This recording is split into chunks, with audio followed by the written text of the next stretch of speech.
আমি মুসলমান, আমি কোরআনটা ফলো করি আর আমি সেই হাদিসটা ফলো করি, আর আমার এটা এখন এখন এখন এখানে আপনার সমস্যা আছে।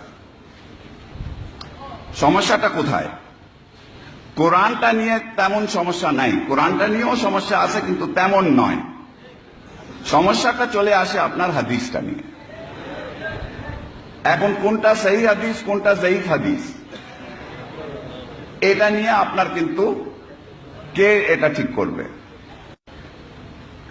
তারপর আপনার এই পর্যন্ত যদি আপনি থাকেন ঠিক আছে, তারপর যখন ফিকের সঙ্গে চলে আসেন তখন আপনার মাযহাবের ব্যাপারটা চলে আসে। সো এখানে যে জিনিসটা আমার মতে, আমার যে কথাটা হচ্ছে, আমি যে আমাদের বন্ধু বান্ধবদেরকে বলি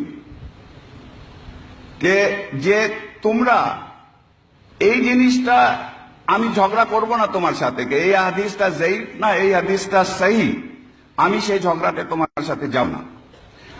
আমি বলছি যে তুমি তোমার নিজের বুদ্ধি দিয়ে তুমি এটা পড়ো, এটা তুমি দেখো।